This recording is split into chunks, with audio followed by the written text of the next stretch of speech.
I stood in front of the mirror in the hallway, adjusting the dark blue tie Violet had given me last Christmas. It was expensive, even to the touch, but the color choice seemed odd to me, too somber for a holiday event. However, my sister-in-law's tastes have always been characterized by a certain pretentiousness, which she apparently considered a sign of good taste. In the box along with the tie was a note. Dear Aitan, may this gift bring good luck in the new year. The signature was neatly written, but the words felt formal, as if she were writing a business letter, not a greeting for a relative. I slicked back my gray hair, as I'd been accustomed to doing for the last 20 years, since I'd gone completely gray. At 72, I still felt like a sturdy man, though morning exercise was not as easy as it used to be. My back sometimes reminded me of itself, especially in rainy weather, but on the whole my health was not bad. Doctors at the annual checkups would throw up their hands and say that I had the body of a 50-year-old. Probably years of physical labor on construction sites, when I myself carried sacks of cement and did not neglect rough work, had an impact. Then in the early 80s, when I was just starting to build my business, had to work 14 hours a day, and there were almost no days off. The reflection in the mirror showed a man who looked strict but respectable. The suit was dark gray, classic, tailored by a good tailor 5 years ago, but it still fit perfectly. I had never been a fan of flashy fashions, preferring things that were durable and long-lasting. Maybe it was the result of a childhood spent in a family where every penny counted, or maybe it was just a character trait. I had always valued quality over ostentatious luxury. The phone rang just as I was putting on my jacket. Quentin, of course. My only son always called at the most inopportune moments, as if he had a special knack for such things. In the last year, he'd been calling more often than usual, but the conversations were getting shorter and more formal. We used to be able to chat for half an hour, discussing work, weekend plans, news. Now the calls were reduced to practical matters and pleasantries. Dad, are you ready to go? His voice sounded a little strained, which was not very characteristic of him. Violet and I are already at the restaurant, helping to organize everything. I'm on my way, I answered briefly, checking the contents of my pockets. I'll be there in half an hour. Good, listen. There will be important people from the head office, so, I understood perfectly. Quentin had been a senior manager at a major construction company for 8 years, and it meant a lot to him.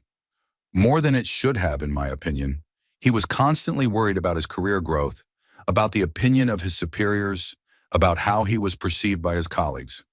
Sometimes I thought that my son paid too much attention to the external manifestations of success and too little to the essence of the matter. In this, he was radically different from me. I always believed that the result of the work speaks for itself and everything else, just decorations.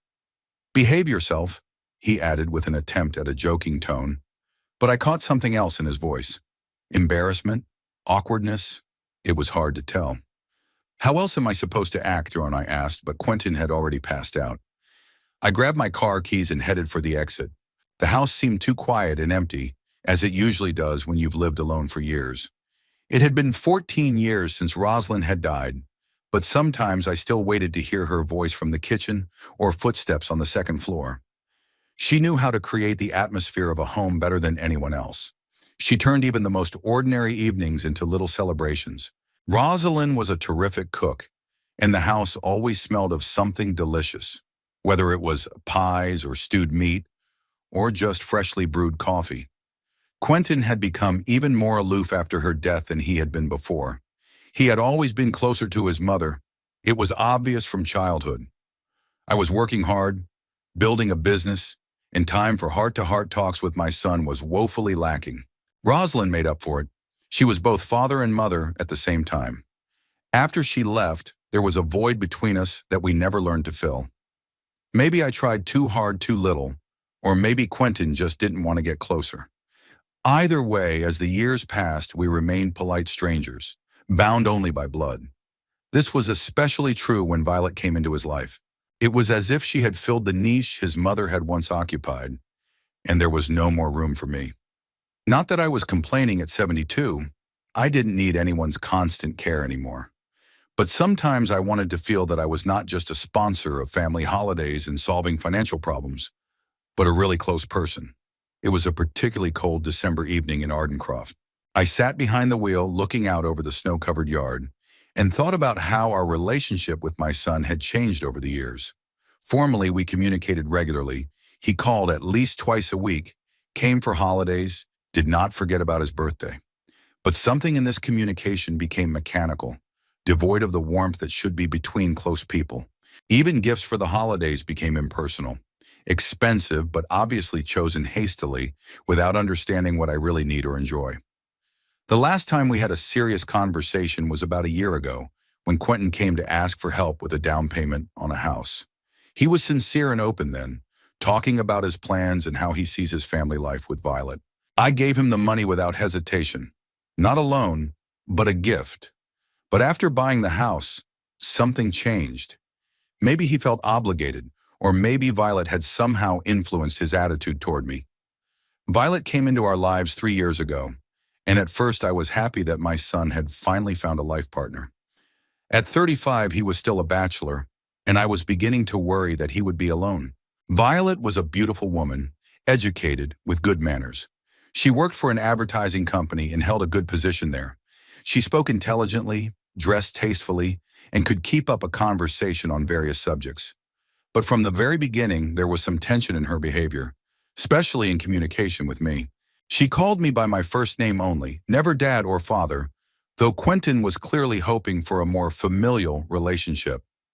Her smile in my presence always seemed a little fake, too wide and too right, and she had a strange habit of turning the conversation to a different topic every time it was about my work or when I was just starting to build the company. It was like my background was an uncomfortable topic for her. At first, I wrote it off as natural shyness. After all, she was getting to know her lover's father.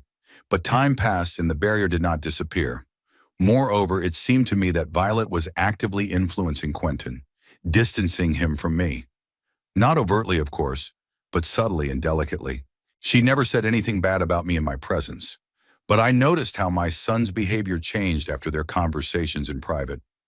Quentin used to be able to call just for fun, to share some news or ask for advice.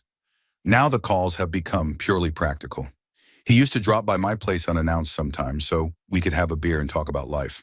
Now any visit was planned in advance, and Violet was almost always with him. It took about 20 minutes to get to the restaurant. The Golden Crown was located in the center of town, in an old restored building that had once been a bank. The place was expensive, pretending to be elitist, but the cuisine was really good. Quentin had chosen it for a corporate party for a reason. He wanted to impress his colleagues and superiors. It was his style to spend more than was reasonable for the sake of creating the right image. I remembered a time when corporate parties were held in simple cafes or even in office premises, and people were happy to have an opportunity to socialize informally with their colleagues. Now everything has turned into a display of status and a demonstration of financial opportunities. Maybe it was inevitable in today's competitive environment, but to me it seemed like a waste of money and time. I parked next to several expensive cars and stayed in the car for a minute, gathering my thoughts. Lately, activities like this had been hard for me, not because I'd become introverted. On the contrary, I'd been easy to get along with people all my life. It's just become harder to pretend that I'm really interested in who got a promotion, who bought a new house, who sent their kids to private school. Maybe it comes with age, realizing that most conversations are superficial and mean nothing. People talk a lot, but rarely say what they really think. And I've always valued honesty above politeness, which didn't always make me popular in society. Rosalind had a way of smoothing over my bluntness. She was the diplomat in our family. After her death, I became even sharper in my judgment, which sometimes created awkward situations. I remembered how, about 3 months ago, at a birthday party for one of Quentin's coworkers, I had spoken rather harshly about the current trend of buying everything on credit. At that time, the company was discussing the purchase of new houses, cars, expensive vacations, and I couldn't resist commenting that living on credit had never made anyone happy. There was an awkward silence, and Quentin apologized for my tactlessness for a long time afterwards. Maybe I really had become too opinionated, or maybe I just had more time to think about what was right and what was wrong. When you solve dozens of practical tasks every day, there is no time to philosophize about the meaning of life. But when the main things are done, business works almost without your participation, and no one is waiting for you at home, you begin to analyze the people around you and their actions. The restaurant welcomed me with warm light and muffled voices. The event was already in full swing, and people were standing in groups, holding glasses of wine and plates of appetizers. I looked around for Quentin and saw him against the far wall, next to a tall, gray-haired man in an expensive suit. Even from a distance, I could see that they were having a lively conversation. The man looked imposing, broad shoulders, confident posture, an expensive watch on his wrist. Violet noticed me first and waved her hand, heading in my direction. She looked flawless as always, black dress, pearl earrings, neat hair. But her expression was tense, as if she were waiting for something unpleasant. "Aiden at last," she said as she came closer. We were beginning to worry. "I told you I'd be there in half an hour," I said, taking a glass of wine from the waiter. "Yeah, of course you did. It's just—" She hesitated, then smiled her trademark smile. "Quentin wants you to meet everyone. There are a lot of interesting people there." I nodded and headed toward my son, feeling the stares of the other guests. Some of the faces were familiar. I'd met these people at previous corporate events or at the company office when I'd stopped by Quentin's place. Others stared with curiosity, clearly trying to figure out who I was and my place in this company. Quentin turned to me as I approached, and a wide smile lit up his face. "Papa," he said, louder than necessary, "meet Barclay Chesterfield, Violet's father." The gray-haired man held out his hand to me, and I shook it. He had a firm grip and a shrewd look in his gray eyes. "A pleasure," Barclay said in a low voice. "Heard a lot about you, Aitan." What he'd heard and from whom, I couldn't know, but there was nothing unpleasant in his tone. On the contrary, he seemed serious and thorough. He had that special confidence that comes with years of successful work and financial independence. Barclay turned out to be an interesting and unconventional man. He was about my age, perhaps a little less, about 68 or 70. He spoke in a measured, well-pitched voice, and it was obvious that he was used to being listened to. In a few minutes of conversation, it became clear that he had worked in real estate all his life, starting with the sale of small houses in the suburbs, and ended up as the owner of a large agency specializing in luxury real estate. "Construction and real estate sales are related field," he said, sipping his wine leisurely. "You and I, you could say, colleagues. I build the market. You create the goods for this market." I liked the way he reasoned. There was no ostentatious wisdom or attempts to impress, just the experience of a man who knows what he's talking about. I told him about my company, how I had started 30 years ago with a crew of 5, my first orders and my first big projects. "Interesting," Barclay said, listening carefully to my story. "Did your son follow in your footsteps?" The question was asked casually, but I sensed something else in it. Was it curiosity, or did he already know the answer? "Not really," I answered honestly.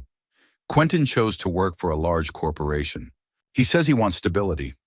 "I see. The younger generation has a different view of risk." Barclay nodded. "They prefer a guaranteed paycheck to the opportunity to build something of their own." There was no judgment in his tone, but rather a statement of fact. But somehow I felt uncomfortable, as if we were discussing a sensitive subject.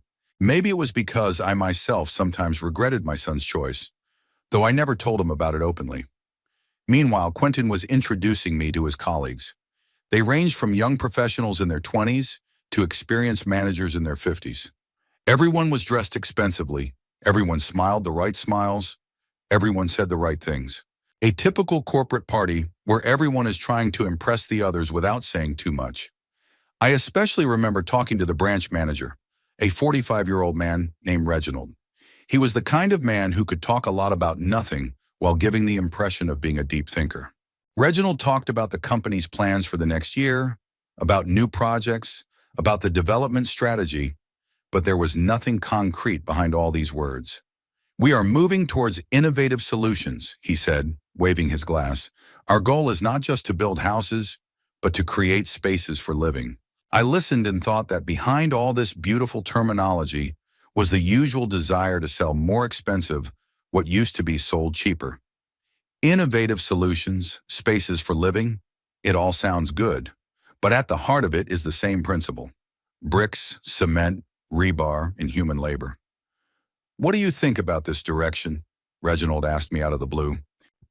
I think customers want quality homes at a reasonable price, I replied. Everything else is marketing. There was a short pause. Reginald smiled, but it was a strained smile. Of course, quality is the foundation, he said, but today's market requires a more subtle approach. I nodded and didn't pursue the subject further. Arguments with people who make their living with pretty words rarely lead to anything constructive, but I noticed Quentin cast a worried look at me. Apparently, he was afraid I'd say the wrong thing. Violet hovered nearby, making sure I didn't need anything. She brought snacks, changed an empty glass to a full one, introduced me to people I hadn't met yet.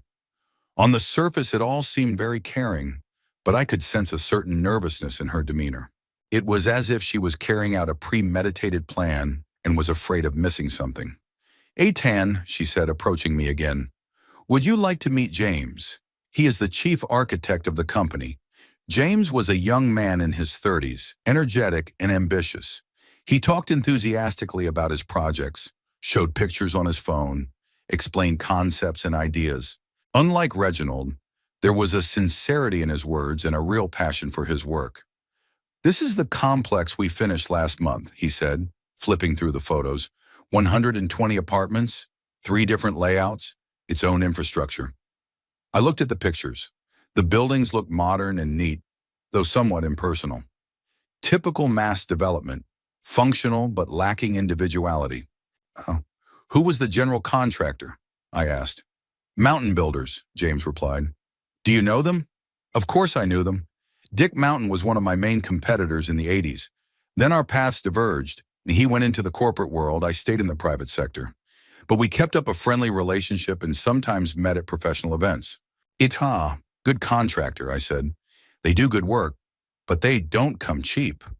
"Yes, they're considered one of the best in the region," James agreed. "They're not always easy to negotiate with, though." We talked for a few minutes more about the construction market, the problems of the industry, and how customer requirements had changed in recent years. James proved to be a pleasant conversationalist, and the time flew by. Meanwhile, the evening was gaining momentum. People were relaxing, conversations were getting lively, and some were already moving on to strong drinks. I watched from the sidelines, noting various details. For example, the way Violet kept close to her father, as if looking to him for support. Or the way Quentin tried to impress everyone he talked to, adjusting to the person he was talking to and changing the way he spoke. This was especially evident in his conversation with Reginald. Quentin was literally hanging on his every word, nodding in the right places, inserting appropriate comments. I could see him trying, and I felt a little bad for him. At 38, he still acted like an intern trying to please the bosses. "Your son makes a good impression," Barkley said next to me. I turned around. He was standing with a new glass of wine and watching Quentin too. "He's trying," I answered neutrally. "He's an ambitious young man. Violet told me a lot about him." "What exactly did she say?" Barkley shrugged. "About him being determined, hard-working, wanting to succeed. The usual things daughters tell their fathers about their young men." There was a slight irony in his tone, but no malice. It was just that he, like me, was experienced enough to know the difference between what people say and what actually is. "What do you think?" I asked. "I think he's trying to find his place in the world," Barkley answered after a short pause. "That's normal at his age." I liked that answer. It was understanding and non-judgmental. I thought that Barkley must be a good father. At least he was able to look at things soberly, without illusions. We talked some more about things: business, family, how Ardencroft had changed over the years. Barkley turned out to be a well-informed man. He had his own opinions on many subjects, and he was able to argue them. Talking to him was one of the few truly interesting moments of the evening. Meanwhile, a woman in her 40s, a colleague of Quentin's named Gwendolyn, approached our group. She worked in the marketing department and was apparently quite an influential figure in the company. Gwendolyn was the kind of person who knows how to impress. Beautiful, intelligent, with good manners and a sharp sense of humor. "So you are the father of our Quentin," she said, extending her hand to me. "It's a pleasure to meet you." Your son and I often work on projects together. I hope he doesn't give you any trouble, I replied in the same tone. On the contrary, he is a pleasure to work with. Quentin is always ready to compromise and rarely insists on his opinion. She said it as a compliment, but somehow I heard something else in her words. Maybe a hint that her son was too accommodating? Or was I just looking for subtext where there wasn't any? This is a good quality in teamwork, added Gwendolyn, as if sensing my reaction. Of course, I agreed. We talked for a few more minutes, and Gwendolyn went to another group, but her words stuck in my mind. Rarely insists on his opinions, an odd characterization for a 38-year-old man who should have already formed as a person. I looked at my son, who was at that moment fervently explaining something to Reginald. Quentin was gesticulating, smiling, obviously trying to convince his interlocutor of something important. But even from afar, it was obvious that the initiative in the conversation did not belong to him. He was reacting to Reginald's remarks, adjusting to his mood, agreeing with his point of view. When I was his age, I had already been running my own company for several years and making decisions on which the fate of dozens of people depended. Of course, times were different, opportunities were different, but still. What are you thinking about? Barkley asked. About my son, I answered honestly. Sometimes I think he tries too hard to please everyone. Is that a bad thing? I don't know. Maybe sometimes it's more important to have your own opinion than to be comfortable with others. Barkley nodded. I see.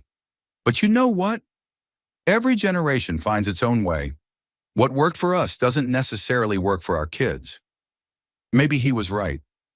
Maybe I was being too critical of Quentin, comparing him to myself at the same age. But something inside me protested against that explanation. It wasn't the generational difference, but something deeper. As the evening went on, I gradually began to notice some oddities in the behavior of those around me. For example, the way people talked to me.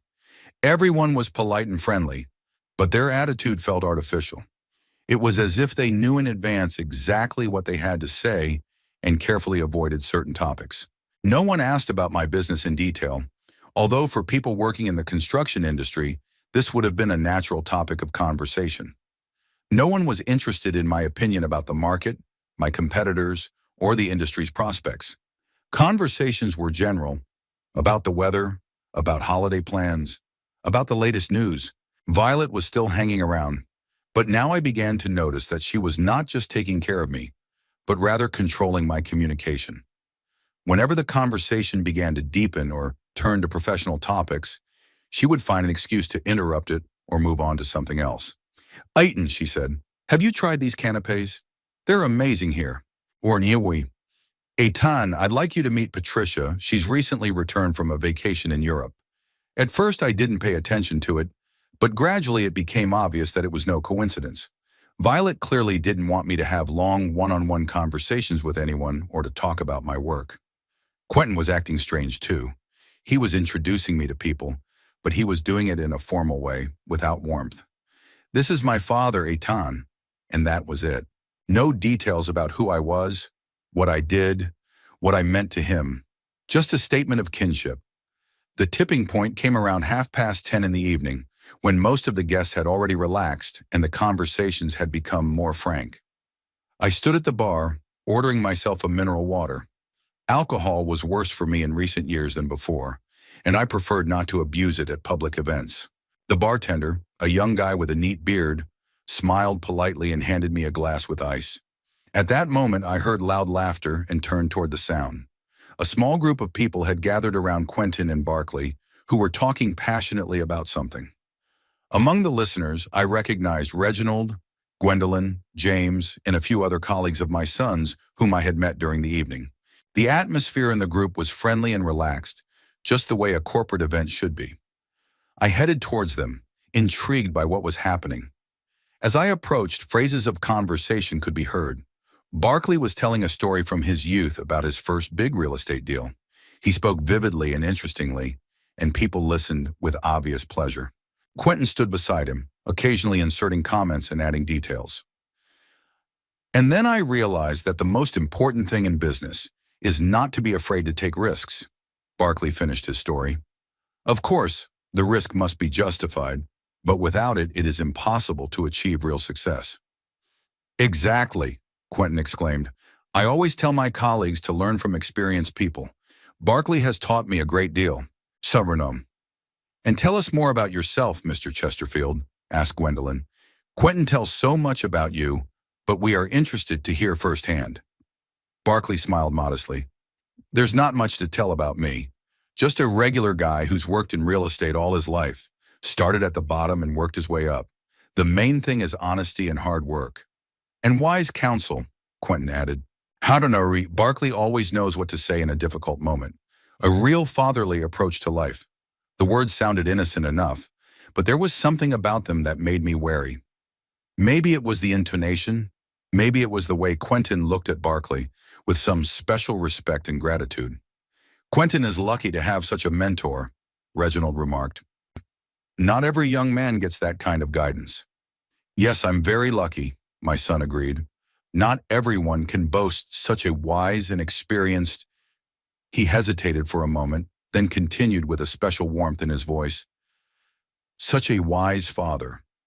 He said the last word clearly, with emphasis, looking directly at Barkley. And at that moment, I realized something was wrong. The group of people around them realized it too, judging by the way their faces changed. Some smiled understandingly, some nodded approvingly, and some cast a quick glance in my direction. Quentin's always been a good son, Barkley said, and there was no embarrassment in his voice, no attempt to correct the situation. I'm proud of him. You should be, James said. A son like that is a gift. I agree, Reginald added. I can see that you've put a lot of effort into his upbringing. The result is a decent, responsible young man. Quentin blossomed from these words. He stood next to Barkley, and between them there was that natural closeness that is between father and son. They complemented each other in conversation, understood each other half a word, shared a common outlook on life, something that Quentin and I had never had. I stopped a few steps away from the group, hesitant to move closer. Part of me hoped I'd misread the situation, that it was just a bad joke or an accidental disclaimer. But deep inside, I already knew the truth. My son was publicly disowning me by introducing another man as his father. Carrie, Barkley, tell me how you met Quentin, one of the women I didn't know asked. Through my daughter, of course, Barkley replied. Violet brought him home, and I knew right away it was serious. A good boy, well-mannered, with clear goals in life. What else does a father need? How did Quentin feel about his new daddy? One of the men made a joke. We hit it off right away, Quentin replied, and there was no irony in his voice. Barkley has become much more than a father-in-law to me. He's the real head of the family, a man I can count on. That's wonderful, said Gwendolyn. Family relationships are the foundation of everything. When there is a strong, wise father in the family, it gives stability and confidence. Exactly, agreed Quentin. I always dreamed of such a father, a man who not only provides for the family, but also gives the right advice, supports in difficult times, serves as an example. Those words hit me like a physical blow.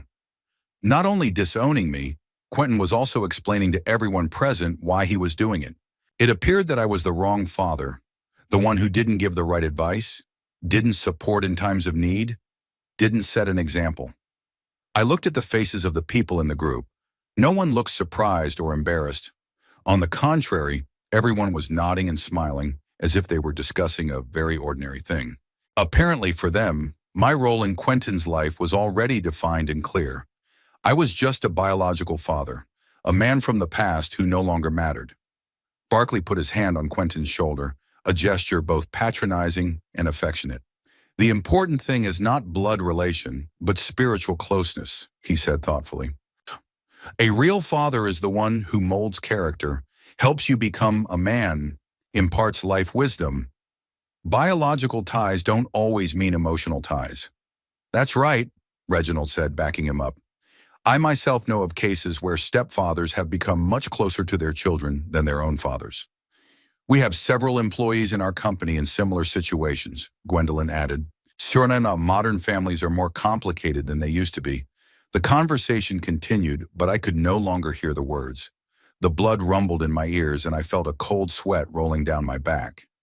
This wasn't just a denial, it was a public humiliation. Quentin was not only disowning me as a father, but he was doing it in front of people who would now know about it and discuss it among themselves. I imagined how they would talk about me tomorrow at the office. Did you know that Quentin has a biological father that he disowned? Yeah, saw the old man at a corporate event. Pathetic. Probably didn't raise his son well enough to choose another man over him. The worst part was that I couldn't do anything. Making a scandal, demanding an explanation, defending my dignity would only make things worse. Quentin worked at this company. These people were his co-workers. Any reaction from me would have affected his career. But staying silent was also unbearable. I stood a few feet away from a group of people who were discussing my worthlessness as a father, and I couldn't get a word out. 72 years of life, 30 years of building a business, all the sacrifice and effort, all of it was blown out of proportion with a few phrases. I tried to catch Quentin's eye, hoping he'd see me and realize I'd gone too far. But he was completely absorbed in the conversation and wasn't looking in my direction, or didn't want to. Violet stood a little further away from the main group, but I could see that she could hear the conversation. Our gazes met for a moment, and I saw something like triumph in her eyes. Not gloating, no, just the satisfaction of a person who had achieved a desired result. At that moment, I finally realized that what was happening was not Quentin's spontaneous decision. It was a planned action prepared in advance. Violet and Barkley knew what was going to happen. Perhaps they had even rehearsed the scene, discussing how best to present the situation to those around them. I felt sick, not physically, just a huge void inside that couldn't be filled. All my relationship with my son, all my attempts to be a good father, all the love I had for him despite our distance, it was all for naught. Worst of all, I couldn't even argue with him. Barkley really was a better father than I was. He knew how to say the right words, give wise advice, and create an atmosphere of understanding and support. He was the kind of man I could never be to Quentin. Maybe if Rosalind had been alive, things would have turned out differently.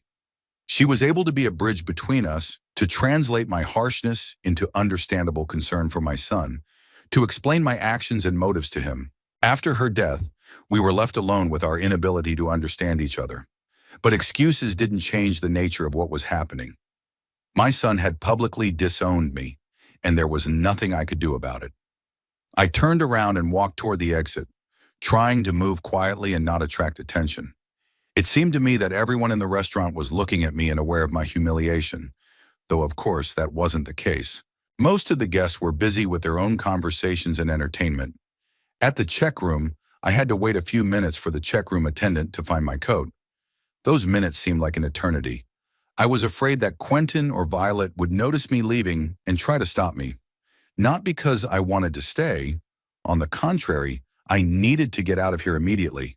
But I wouldn't stand for explanations right now. Fortunately, no one paid any attention to me. I put on my coat, walked outside, and headed for my car. The cold December air hit my face, and I was relieved to breathe it in. At least here, on the street, I could breathe freely. The drive home was a blur. I drove automatically, not thinking about the route, completely immersed in my thoughts. The phrases from the conversation I had just overheard rolled around in my head. A real father, spiritual closeness, a man to rely on. At home, I poured myself a whiskey, a large one, more than usual, and sat down in a chair by the window. Snow was falling outside the window, softly and silently covering the yard with a white blanket.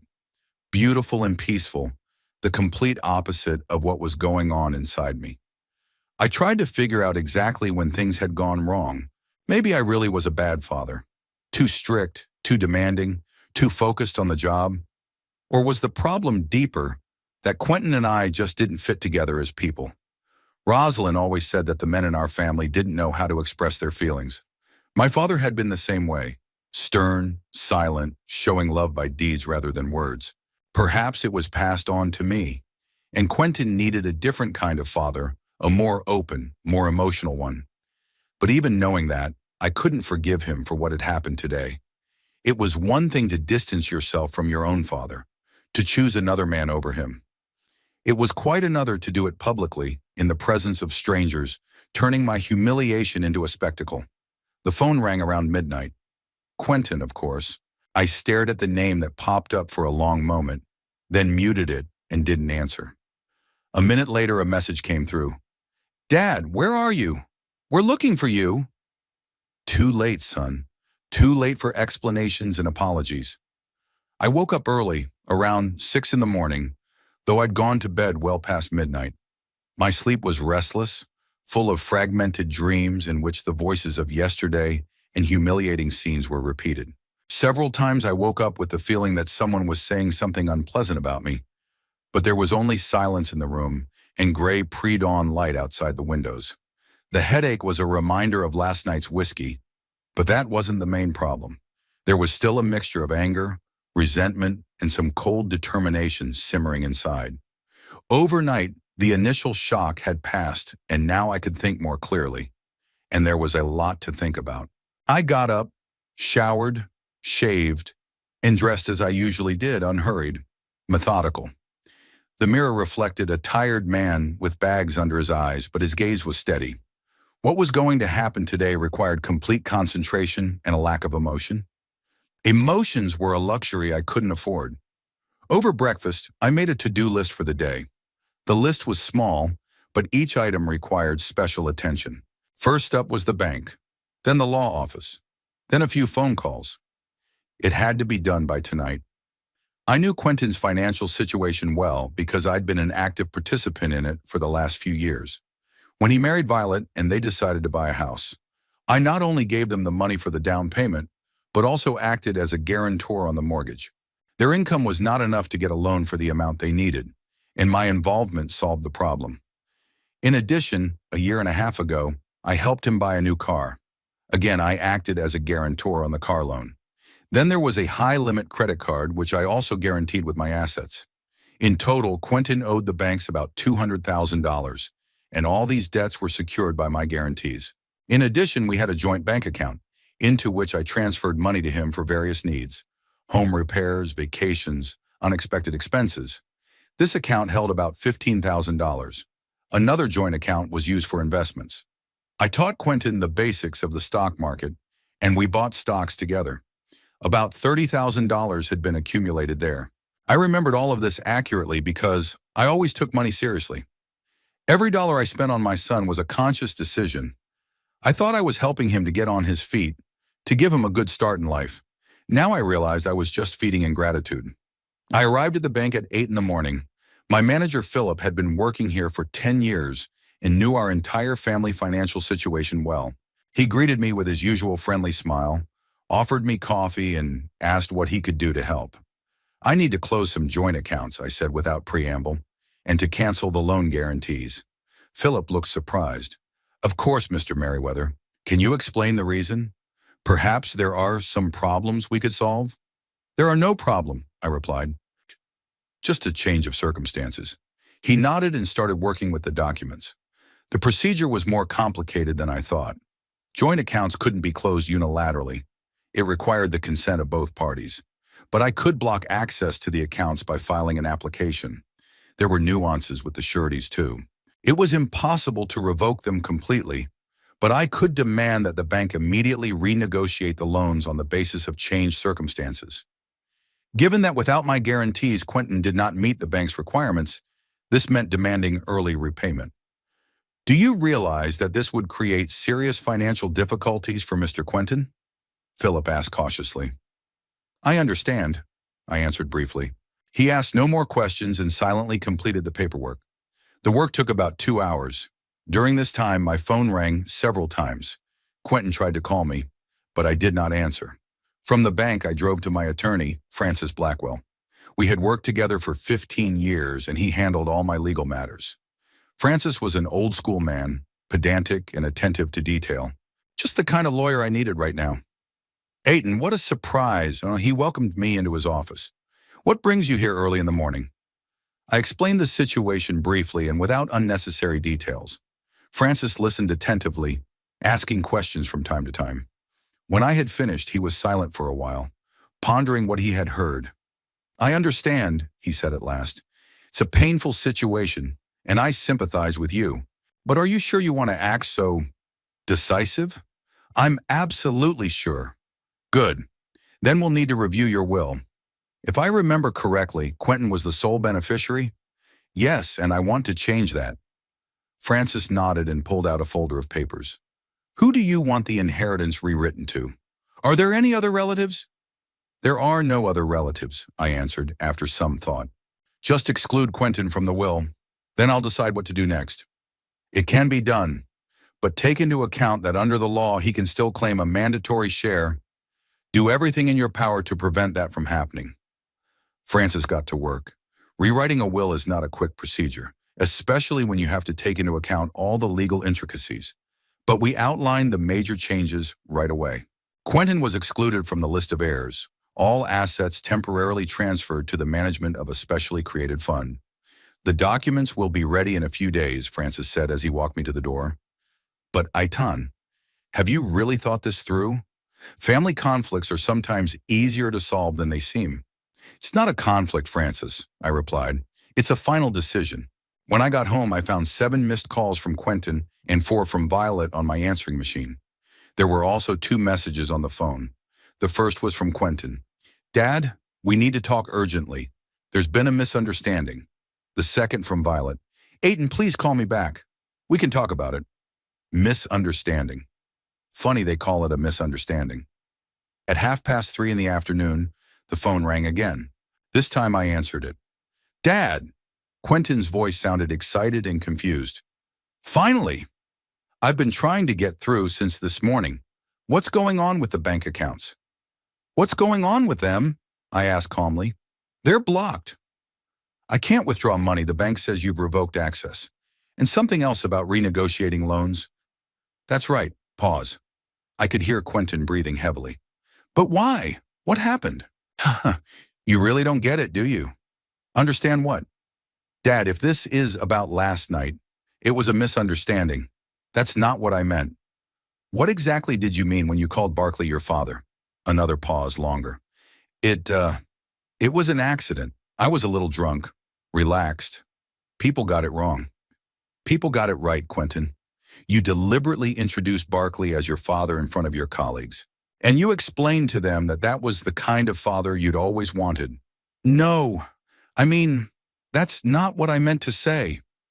What did you mean to say? Silence.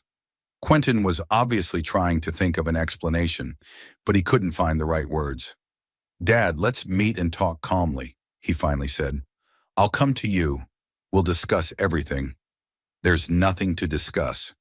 But you can't be serious because of one reservation. Dad, we're a family. Family? I couldn't help but laugh bitterly. You publicly disowned me yesterday, in front of witnesses. What kind of family is that now? I didn't disown you. It was a misunderstanding, I'm telling you.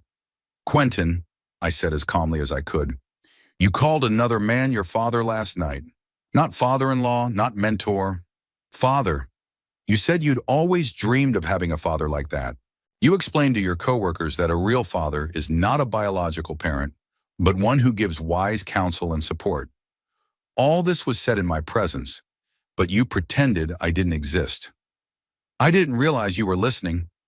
Does that make a difference? Silence again. Dad, what are you doing? Quentin's voice became pleading. Because of one stupid conversation, you're ruining my whole life? I'm not ruining your life. I'm just not financing it anymore. But how am I going to pay the loans? The house? The car? The bank is demanding early repayment. That's your problem, Quentin. You've got a job. You've got a wife who works. You have a new father who can help you with advice. You're on your own. But that's impossible. You know my salary. You know my credit. I know. So what? So what? I'll go broke. I'll lose my house, my car, everything.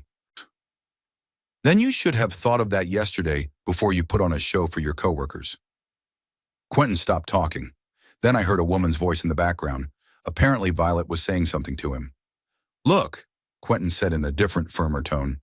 Maybe we were both wrong yesterday. I by what I said, and you by misunderstanding it. Let's just forget it and start over. No, Dad. That's it, Quentin. This conversation is over. I hung up the phone, and then I turned it off. My hands were shaking. I guess I'd had a harder time than I thought, but the decision was final. I spent the rest of the day organizing documents and sorting out old papers. Among them were pictures of Quentin as a child, a smiling boy with blonde hair and trusting eyes. I had once believed that this child would grow up to be my support in my old age, that we would be close people, despite all the differences in our personalities. Now those pictures seemed like the pictures of a stranger. That boy no longer existed. There was only Quentin, a 38-year-old man who preferred a more convenient replacement for his biological father. That evening, the phone rang again. I turned it on to check messages. Violet. Aitan, please listen to me, she said without preamble. Quentin really said something stupid. He realizes it himself. But how can a relationship be ruined because of that? Violet, I calmly replied, your father made a good impression on me. He is an intelligent, successful man. I am sure that he will help you to solve your financial problems. But have a good day. I disconnected the phone again. It was already getting dark outside, and the lights were coming on in the windows of the neighboring houses. An ordinary, peaceful scene, but nothing else in my life was ordinary. In one day, I severed all financial ties with my son and began the process of removing him from the will. There was no going back, and I didn't regret the decision. They arrived the next day around 10 in the morning. I watched through the window as their car, an expensive dark blue SUV, stopped at the gate. Quentin was sitting behind the wheel, waving his arms at Violet, talking passionately about something. She listened, nodding, sometimes answering something. It was obvious that they were preparing for the conversation, discussing strategy. They sat in the car for a few minutes, building up their resolve. Then Quentin got out first, adjusted his jacket, and headed toward the house. Violet walked beside him, holding his arm, a gesture of support but also of control. She wore a severe black coat and dark glasses, despite the overcast weather. She looked like a woman on her way to an important negotiation. The doorbell rang sharply and demandingly. Not a request for a meeting, but a demand to open it. I took my time answering, finishing my coffee in the kitchen and watching them through the side window. Quentin shifted nervously from foot to foot, glancing at his watch. Violet stood still, but I could tell from the tense line of her shoulders that she was holding back emotion. Finally, I opened the door. Quentin looked bad, sleep-deprived, drained, red-rimmed eyes. He was wearing the same suit he'd worn the day before yesterday at the corporate party, only now it looked wrinkled and stale. Yesterday must have been hard on him. "Hi, Dad," he said with a strained smile. "Can I come in?" I stepped aside, letting them into the house. In the hallway, Violet took off her glasses and coat, and I could see that she didn't look her best either. There were dark circles under her eyes and her lips were tightly compressed. The triumph of yesterday had been replaced by anxiety. "Let's go into the living room," I said neutrally. We settled around the coffee table, I in my usual chair, they on the couch across from me. Violet pulled a notebook and pen out of her purse, as if she were going to keep a record of the negotiations. Quentin sat on the edge of the couch with his hands in his lap, looking at me with the expression of a man preparing for an unpleasant conversation. "Aitan," Violet began, "we want to discuss this situation calmly and maturely. I'm listening. First of all, Quentin wants to apologize for the misunderstanding that happened the day before yesterday." I looked at my son. He nodded. "Yes, Dad, I really want to apologize. What I said, it was wrong. I didn't think about your feelings." "Go on."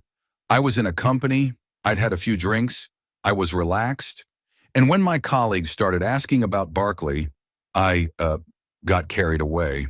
I started telling them what a good man he was, how much he meant to me. And somewhere in the process, I said something unnecessary." "What kind of things?" Quentin's a little confused. "I called him father, but that was in the figurative sense. I just wanted to show him how much I respect him." "You said you always dreamed of having a father like that." "That was figurative too." "Figurative? I mean, I've dreamed of that kind of relationship between men of different generations." I listened to these explanations in silence. Quentin spoke uncertainly, looking back at Violet as if he were looking for clues.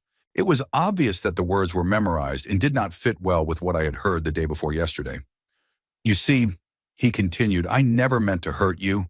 You're my father, and nobody's going to change that. It's just that sometimes I say stupid things when I'm nervous." "Why were you nervous?" "The management was at the corporate party. I wanted to make a good impression, show that I have a strong family, reliable connections. Barclay's a respected man in town, and I thought if I introduced him as a close relative. So you were using him for self-promotion? No, I mean, not exactly like that. Violet put her hand on his shoulder, stopping him. Aitan, she said firmly, we get it. Quentin made a mistake. He apologized. Now let's think about how to rectify the situation. What exactly needs to be fixed? Shuri Tari. Financial matters, she answered bluntly. Your actions yesterday put us in a very difficult position. We're finally getting to the bottom of this visit. Tell me more about it. Violet opened her notebook. Mortgage loan. $137,000 balance. Without your guarantor, the bank requires early repayment within 30 days. Got it. Car loan. $23,000. Same situation. Next. Dumb. Credit card. $17,000 current debt. The bank has blocked it and demands immediate repayment. What's the total? $177,000, which we have to pay off within a month. I nodded. And what is your monthly salary? Quentin and Violet looked at each other. Together, about $8,000, Quentin answered reluctantly. So you earn $8,000 a month, but you have to pay out $177,000. Interesting arithmetic. Aitan, Violet said sharply, don't mock me. You know very well that we can't manage without your help. Am I supposed to help? We are a family, Quentin exclaimed. Are you really ready to ruin my life because of one reservation? Quentin, the day before yesterday you said publicly that Barclay is your father. If he is, then let him help with $177,000. But that's impossible. Barclay can't. Why can't he? He's your real father, as you said yourself. Violet intervened. Stop playing with words. Quentin's father has no legal obligation. What father? I interrupted. Barclay or me? She realized she was walking into a trap. You're Quentin's biological father, she said coldly, and you have a moral obligation to your son. And what is a son's moral obligation to his father? Oh no, Quentin has already apologized. Violet, I said, rising from my chair, let's be honest. Quentin didn't just misspoke. He deliberately humiliated me in front of strangers, and he didn't do it by accident. That's not true, Quentin protested. Then explain to me why you never once introduced me as your father. Why you never once approached me, never once included me in the conversation with your colleagues. Why you pretended I was just a random guest at the party. Quentin was silent. And then when the opportunity arose, you were happy to tell everyone what a wonderful father you had. Only it wasn't me. Dad, you know what I mean. In a company, it's all about reputation, connections. Oh, that's it. Now I'm starting to understand. You mean I hurt your reputation? No, you didn't. It's just that, Barclay is a more suitable figure to present to my colleagues. Why? Quentin struggled to find the words. He has a prestigious business, connections in the city, influence. What about me? You do too, but, it's different. What's different, Quentin? Your company is small, mostly private clients. It's not a level that impresses corporate executives. Finally, the truth. My son was ashamed of me and my business. He didn't think a small building contractor was prestigious enough to meet his peers. I see, I said. So I'm a good sponsor, but not a proud father figure. No, Quentin exclaimed. I am proud of you. It's just that in a corporate environment, certain standards. What standards? Violet decided to take the initiative. Aitan, you understand. In big companies, they pay attention to the family ties of the employees. If a person has relatives with a high social status, it helps his career. And my status isn't high enough? Your status is quite decent, but your father, the owner of a large real estate agency, looks more personable than the owner of a construction company. Real estate is a more prestigious field. I sat back in my chair and looked at them carefully. So you've decided that Barclay is a better father figure for career purposes, and I'm only good for financial problems. We don't think so, Quentin protested. What do you think? He was silent again. Violet took matters into her own hands. Aitan, we can talk endlessly about who said what and how to interpret it. But the fact remains that we are in serious financial trouble because of your decision. We're asking you to reconsider. No. Then what are you suggesting? That we lose our house? Stay on the streets? I suggest we go to Barkley. He's Quentin's father now. Aiton, Violet said in an increasingly harsh tone, you're behaving like an abused child. You're ruining your own son's life because of one careless phrase. I'm not ruining anything. I'm just stopping paying for the privilege of being humiliated. Nobody humiliated you. Quentin, I said to my son, tell me honestly, do you really think Barkley is a better father than me? He was silent for a long time, then nodded. Yeah, he said quietly. He knows how to listen, to give good advice, to support. He makes me feel more confident. And with me? With you? You're always difficult. You're critical, demanding. You never praise. You make me feel like a loser. Those words hurt more than any other words I've ever heard, because they were true. Okay, I said after a pause, then let your best father solve your problems. But that's not fair, Violet exclaimed. Barkley did not make any financial commitments. I made those commitments as a father. If I am no longer a father, I have no obligations. Quentin suddenly cried. Not loudly, but tears ran down his cheeks. A 38-year-old grown man was crying in the living room because he had lost his financial support. Daddy, he said through his tears, what are you doing? We're not enemies. I love you. I appreciate everything you've done for me. It's just that sometimes I need a different relationship, a warmer one. Then go to Barkley for warmth, but don't come to me. But that's impossible, Violet cried out. You cannot disown your own son. It was he who disowned me, I answered. I simply accepted his decision. They sat there for another half hour trying to find arguments that would make me change my mind. Violet talked about family duty, about Christian values, about forgiveness being better than revenge. Quentin swore that he would never make the same mistake again, promised to publicly retract his words if necessary. But I remained adamant. Too much had become clear during that half-hour conversation. My son was truly ashamed of me, considered me not prestigious enough, preferred another man to me, and was only willing to tolerate my presence for the money. As they were leaving, Violet stopped at the door.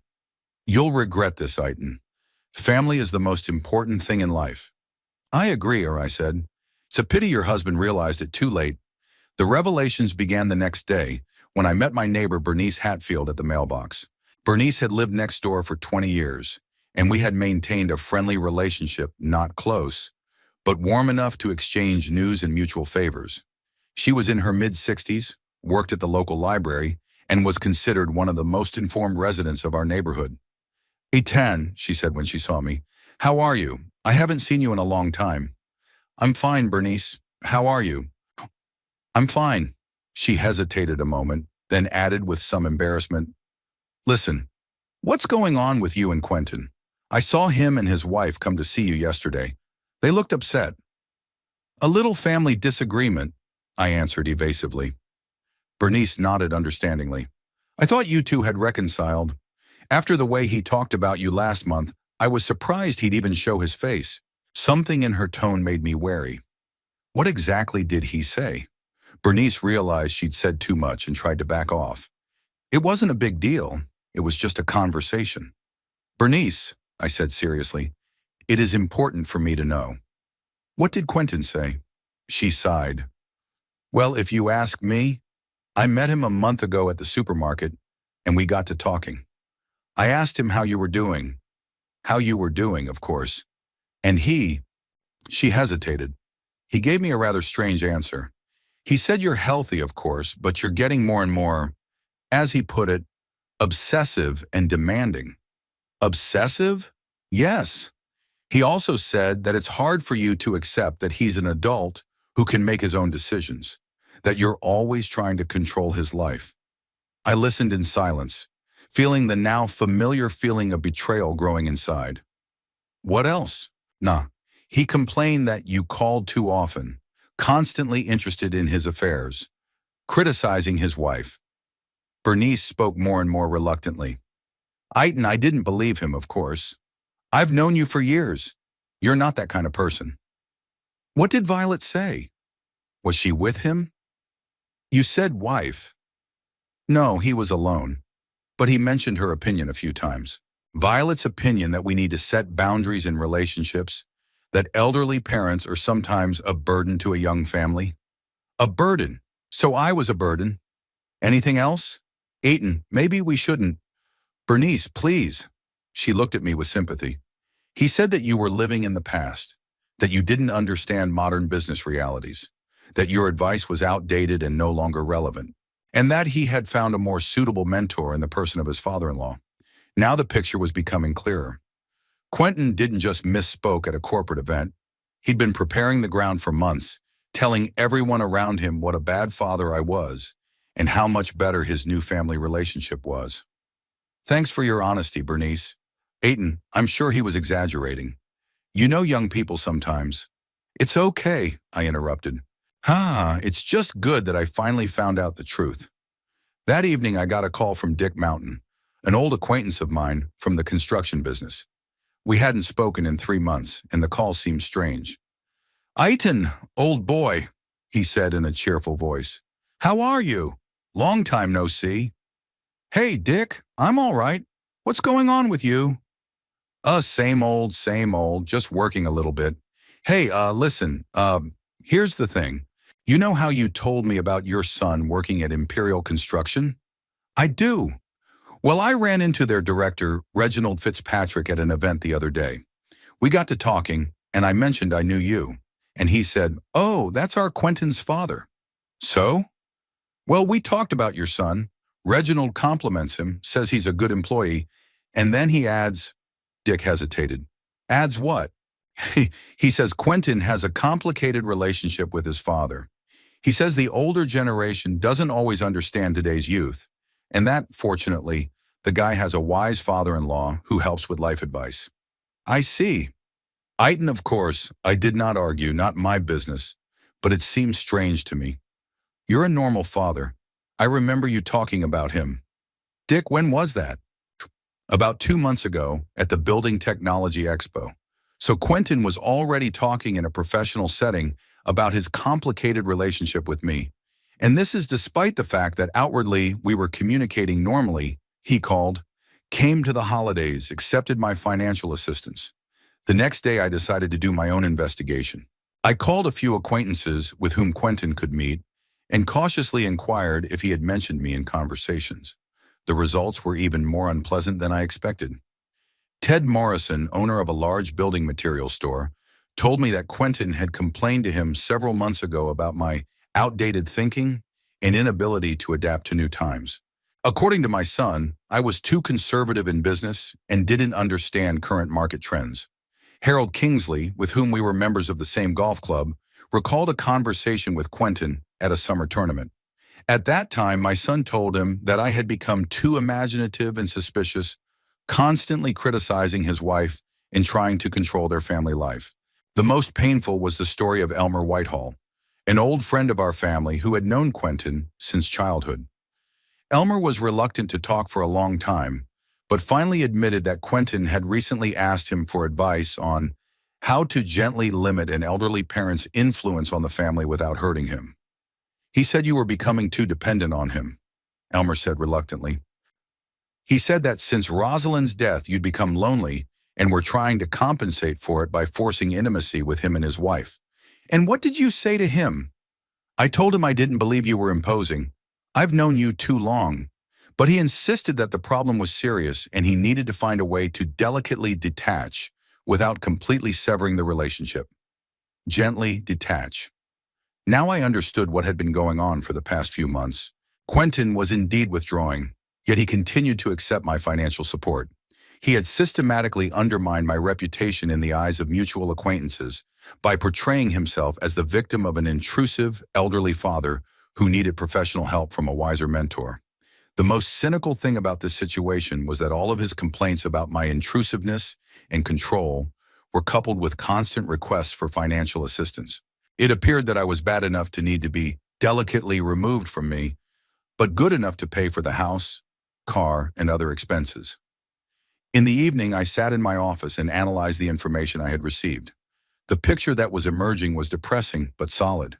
Quentin and Violet were systematically preparing the ground for replacing me with Barclay as the main male figure in the family. In doing so, they wanted to maintain my financial involvement by simply changing my status from father to sponsor. The strategy was cunning and deliberate. Gradually form a public opinion that I was a problem parent who was preventing the young family from developing. At the same time, elevate Barclay as the perfect mentor and wise older friend. And then, at the appropriate moment, for example, at a corporate party in front of witnesses, officially proclaim the change of roles. They probably expected me to swallow this humiliation in order to preserve the appearance of family relations, that I would continue to help financially, resigning myself to the role of a minor figure, which is kept for practical purposes. But they miscalculated. I was not prepared to pay for my own humiliation. It was especially painful to realize that the betrayal came from both sides. Quentin was vilifying me in front of my acquaintances, and Violet appeared to be the ideologue of the campaign. Too many details pointed to her hand, from psychological terms like set boundaries to strategic thinking about the career benefits of the Barclay connection. I recalled how the behavior of some acquaintances had changed in recent months. It was now clear why Ted Morrison had begun to speak to me in a more condescending tone, as if to someone in need of pity. Why Harold Kingsley insinuated several times that young families need room to grow. Why Elmer Whitehall began to avoid mentioning Quentin in our conversations. They all knew something I didn't, that my son was systematically undermining my authority and paving the way for a public repudiation. And now, after the corporate party, they are probably discussing among themselves how poor Aitan has finally learned the truth about what his own son thinks of him. I wondered if Barclay knew about this campaign. Judging by his behavior at the corporate party, he was aware of the plans and was willing to accept the role of Quentin's new father. Perhaps it was he who had suggested the strategy of gradual replacement, using his business experience and knowledge of human psychology. In any case, I now realized that I was facing not the impulsive act of a distraught son, but a well-thought-out, months-long operation to change the family hierarchy. An operation in which I had been assigned the role of a funding source, deprived of the right to respect and recognition. The thought of it finally solidified my decision. I wasn't going to play the role that was being imposed on me. If they wanted a new father of the family, let them get the full package, including the financial commitment. The final touch to my understanding of the situation was a conversation with Martha Colbert, the secretary in my attorney's office. When I arrived to pick up the completed probate documents, she mentioned that she had recently seen Violet in the same building. "Your sister-in-law has been consulting with one of our colleagues in probate law," Martha said. "She wanted to know when a will could be contested and what rights the next of kin had. So they were not only planning my moral removal, but also preparing for a possible legal fight over the inheritance." Violet's foresight was truly impressive, but my foresight was not bad either. Francis Blackwell had drafted a new will in such a way that it would be extremely difficult to contest. More importantly, I had an extra motivation to see it through. Barclay and Violet showed up on my doorstep on Saturday morning, a week after Quentin's visit. This time they arrived without him, just the two of them, in a sleek silver sedan that appeared to be Barclay's. The car was expensive, but not flashy, the kind of car chosen by people who are used to success and don't need to show it off. I watched them from the window as they prepared for their visit. Barclay looked calm and confident, adjusting his tie and checking the contents of his inside jacket pocket. Violet was more tense, rereading some notes in her notebook several times, adjusting her hair, obviously rehearsing the upcoming conversation. They walked toward the house with a measured step, and there was a special solemnity in their movements. Not just a visit, but an official mission. Barclay was carrying a small leather briefcase, a sign that the conversation would be serious and might involve documentary matters. The bell rang politely and softly. I took my time opening the door, giving them time to stand at the door and think about what they were going to say. Finally, I opened it. Barclay was standing on the threshold with a diplomatic smile, Violet beside him looking collected but wary. "Eitan," Barclay said, extending his hand. "I hope we're not intruding. I would like to speak with you on an important matter." "Come in," I answered neutrally. In the living room, they were seated as their children had been the week before, on the couch opposite my chair. But the atmosphere was completely different. If Quentin and Violet had come with requests and demands, These two were clearly preparing to negotiate. Barclay opened his briefcase and pulled out several folders of documents. Aitan, he began in a serious tone, we have come to discuss the situation that has developed in our families. It seems to me that things have gone too far, and it is time to find a reasonable solution. I'm listening. First of all, I want to apologize for my role in the misunderstanding that occurred at the party, Barclay continued. Perhaps I didn't distance myself clearly enough from Quentin's inaccurate language. Inaccurate language. Interesting definition. What exactly do you consider inaccurate? The fact that he called me father. Of course I'm honored by the young man's trust and affection, but you're still the biological father, and no one can change that. And the spiritual father? Barclay thought for a moment.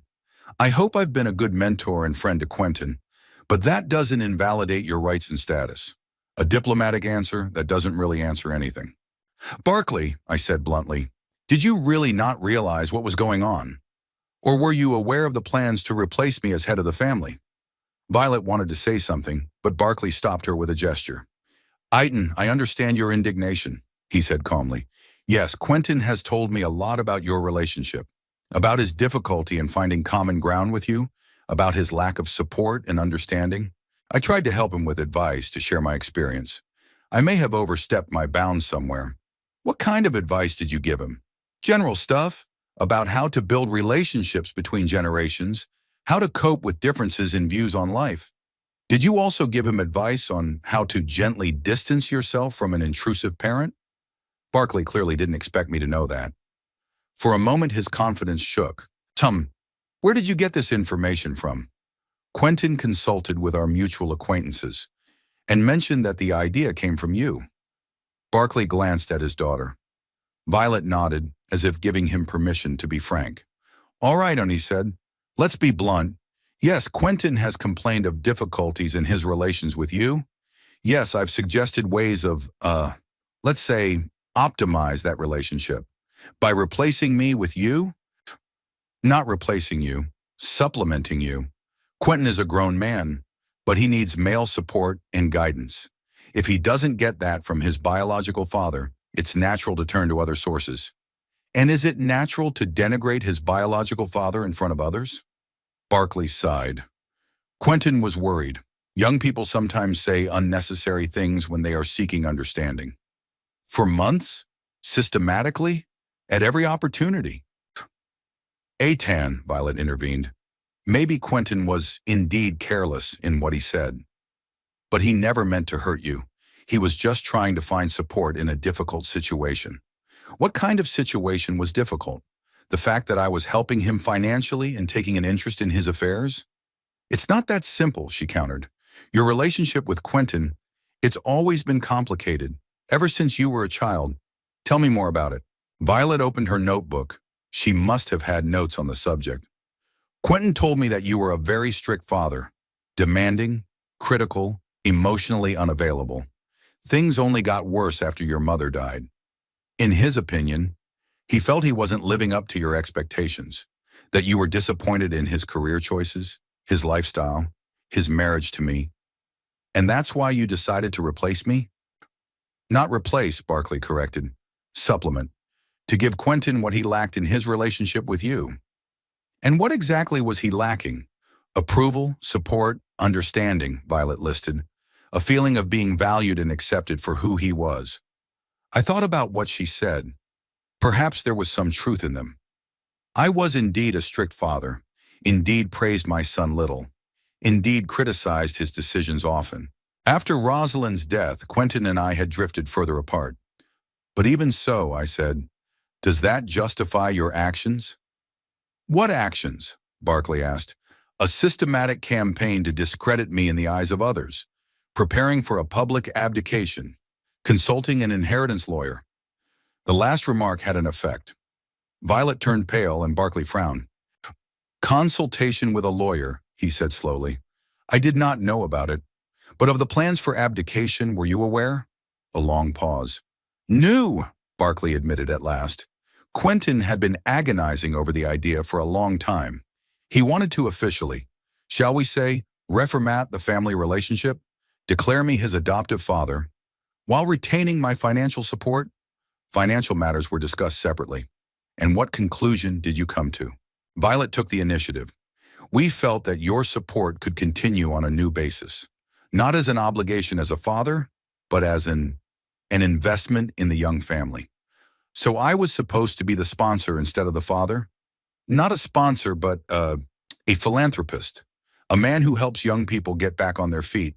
The cynicism of that offer was astonishing. And what would I get in return? Gratitude, respect, the opportunity to watch Quentin succeed, Barclay replied. But not fatherhood? The status of honorary eldest friend of the family. I stood up and went to the window.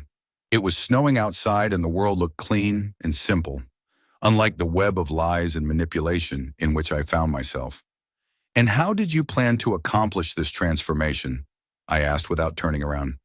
Gradually, Violet answered. First, Quentin was to mention his father more often in conversations with friends and colleagues. Then he was to formally introduce him at an event. A corporate event was a good time. And then, the next step was a small family ceremony, Barclay continued, a sort of adult adoption ceremony. Not legally binding, but symbolically significant. Sisram, and after that I became an honorary friend? Aitan, Violet said in a conciliatory tone. We realized that this all seems ungentlemanly, but the idea was to give everyone what they needed. Quentin would get a father figure that suits him. You get a chance to help your son without the weight of a complicated emotional relationship. And a father, a chance to guide the young man and influence his development. Everybody's happy? Pretty much. Except for the fact that no one asked me if I'd be willing to make this transformation. We had planned to discuss it with you, Barclay said, but first we wanted to make sure Quentin was really ready for the change. The corporate retreat was a test of sorts, and I failed that test by reacting inappropriately.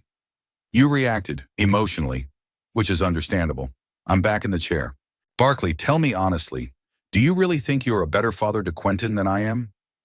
He was silent for a long time, pondering his answer. I think I'm better for him at this stage of his life, he said at last. We have better communication, more rapport. Quentin feels more confident with me. Why do you think we don't communicate? Different characters, different generations, different experiences? Barclay answered diplomatically. It happens in families. And that's why a replacement is needed? That's why you need help. I'm not replacing you, Eitan. I am supplementing what you are failing to give your son. The logic was ironclad, but based on a false premise. Yes, Quentin and I had a complicated relationship. Yes, I wasn't the perfect father.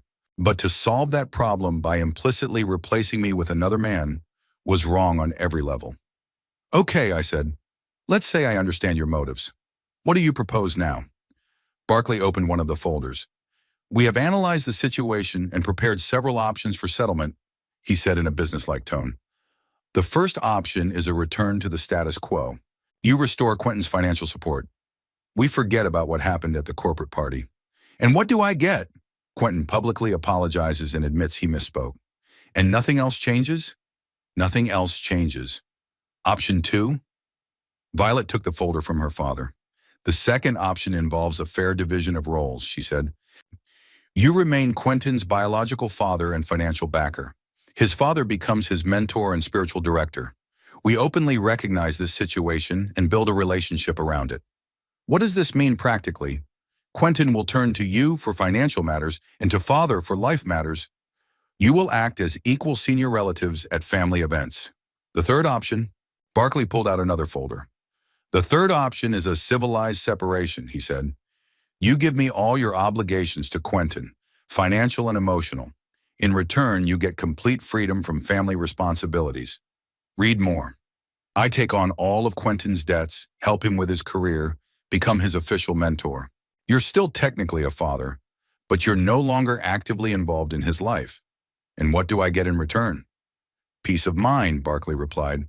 The opportunity to live his life without worrying about the complicated relationship with his son. All three options were carefully thought out and legally elaborated. The folders contain draft agreements, charts of financial obligations, even examples of public statements. These people had spent considerable time and effort preparing for the negotiations. But they still didn't understand the main point. I wasn't a commodity that could be exchanged for a more convenient model. I silently leafed through the proposed documents, studying each page with the professional attention of a man who had run his own business for 30 years. The draft agreements were drawn up competently, taking into account many legal nuances. Someone had spent a lot of money on good lawyers. Impressive work, I said finally, closing the last folder. How long did it take you to prepare all this? A few weeks, Barclay answered. We wanted to consider every possible scenario. And how much did the legal advice cost? Violet and Barclay looked at each other. That's not important, she said. Afu. The important thing is to find a solution that works for everyone. No, it is important, I insisted. I want to understand how seriously you're taking this matter. About $15,000, Barclay admitted reluctantly. $15,000 for legal advice on how best to get rid of an inconvenient father while maintaining his financial obligations. The cynicism of these people knew no bounds. I wonder, I said. Curry? Does Quentin know about how much you spent on planning his new family arrangement? He knows we consulted lawyers, Violet answered evasively. And the amount? The details have not been discussed. I see. So $15,000 is your investment in buying a new son? Aiton, Barclay said with a slight annoyance. Let's not oversimplify the situation. We are trying to find a civilized solution to a difficult family problem. And what is the problem? The problem is that your relationship with Quentin has not worked out for many years, and it's caused distress to everyone involved. Everyone? Quentin is tormented by his guilt over you and his inability to get the understanding he needs. You suffer from your son's rejection of you. Violet and I can see how it's affecting the family atmosphere. And your solution is to formalize the rejection? Our solution is to give everyone the opportunity to get what they really need, Barclay replied with the patience of a man explaining the obvious. Quentin gets the fatherly support that is right for him. You get relief from a painful relationship. Everyone stays on the winning side. I stood up and paced the room. Snow continued to fall outside the window, giving the illusion of cleanliness and peace. The house was warm and quiet, but the atmosphere of conversation was becoming more and more tense. Barclay, I said, stopping at the window, let me ask you a personal question. Have you any children besides Violet? No, only a daughter. And if tomorrow she came to you and told you that she had found a better father, more understanding, more suitable, more modern, how would you react? Barclay thought for a moment. Probably would have been upset, but if it had actually made her happier? Go on. Perhaps I would have tried to realize my mistake and correct it. And if it was too late to fix it? Then, he hesitated. Then I'd probably accept her choice. And fund her relationship with her new father? That's different. Different how? Barclay didn't answer. Violet took the floor. Aiton, you're trying to make us look bad. But what we really want to do is to help everyone get along. To mend or to legitimize their destruction? Sometimes honesty is better than hypocrisy, she said sharply. Yes, the relationship between you and Quentin isn't working out. Yes, he needs a different kind of father figure. We're offering to admit that officially instead of pretending for years. And what do I get as compensation for 38 years of fatherhood? Gratitude for not interfering with my son's happiness. That phrase finally made it clear. They really thought they were doing me a favor by offering to civilize my exclusion from the family. That I should be grateful for the opportunity to finance my own humiliation. You know what? I said, returning to my chair. Your suggestions are very interesting, but I have my own solution to the problem. What is it? Barclay asked hopefully. The fourth option, a complete break with your family. Violet turned pale. What does that mean? It means that I accept Quentin's decision. If he thinks you're the best father he can be, so be it. But then you take on all the responsibilities of a father, including financial ones. But that's impossible, Violet exclaimed. The debts are too great. That's your problem, I said calmly. You wanted to buy a son. Buy at full value. Barclay frowned. Aiton, be reasonable. No one said anything about buying.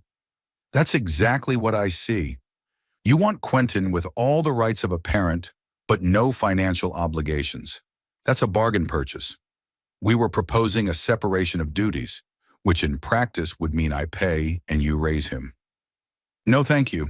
Barkley pulled a checkbook out of his inside jacket pocket. All right, he said after a pause. Suppose we are prepared to discuss compensation. How much would you consider a fair amount for the transfer of parental rights? Now we're getting to the point. They really were ready to buy Quentin. Barkley, I said with a smile, parental rights are not for sale. But if we're talking about compensating me for all the expenses I've incurred in 38 years of parenthood, give me a figure. I pretended to do the math in my head. Education, private school, university, extra courses, about $150,000. Medical expenses, another $40,000. House help, $80,000. Car, vacations, little things. All in all, about $300,000. Barkley turned pale. That's a fortune. This is the cost of raising a child in a family of average wealth, I replied. If you want to become a father, pay the full price. But we do not have that kind of money. Then I'm afraid the deal's off. Violet intervened. Aiton, you realize it's not realistic. No one can pay $300,000 for... For what? I interrupted. For your son? So when you planned to get him for free, it was fair. But when I ask you to reimburse me, it's unrealistic. We didn't plan to get him for free, Barkley objected. On Ma Puni, we were prepared to bear the current costs. Current is $177,000 of debt, plus the future needs of the family. I'm talking about reimbursement for past expenses. That's different. Of course they are. Past expenses are my investment in the man you want to take away. Is it fair to take the result of someone else's investment for free? Barkley closed his checkbook. Apparently, we've reached an impasse. Apparently. They gathered their papers and prepared to leave. Violet turned around at the door. Aiton, what will happen to Quentin? He will lose his house. He may lose his job because of financial problems. That's not my problem anymore, I answered. He has a new father. Let him decide. But you can't be that cruel. I can. I will. After they left, I called Francis Blackwell. Francis, is the new will ready? Yes, all the paperwork's done. But Ethan, no buts. When can I sign it? Today, if you like, but I insist that you reconsider. I have. I'll see you in an hour. I signed the will in the presence of 2 witnesses brought by Francis. Quentin was completely disinherited. All assets were to be transferred to a specially created charitable foundation to help young entrepreneurs in the construction industry. Are you sure you don't want to leave your son at least a token share? Francis asked one last time. I'm absolutely sure. Let him inherit from his new father. The next few months passed quietly. Quentin called a few more times, but I didn't pick up. One time he came to the house, stood at the gate and yelled something about forgiveness and family, but I didn't come out to him. 6 months later, I learned from neighbors that they had sold the house and moved to another town. Apparently, they couldn't handle the financial problems. Barkley, as it turned out, wasn't willing to be a real father at full price. I didn't feel sorry for them. Not at all. They got exactly what they deserved. Each other. And I got something I didn't expect. Peace. Turns out, life without a toxic family is a lot more pleasant than I thought. No one called asking for money. No one humiliated me behind my back. No one tried to use my affection against myself. At 72, I finally realized a simple truth. Sometimes the greatest gift the people closest to you can give you is to walk out of your life and make room for a real relationship based on respect, not calculation. Quentin wanted a new father. He got one. I wanted peace. I got it. Everybody's happy.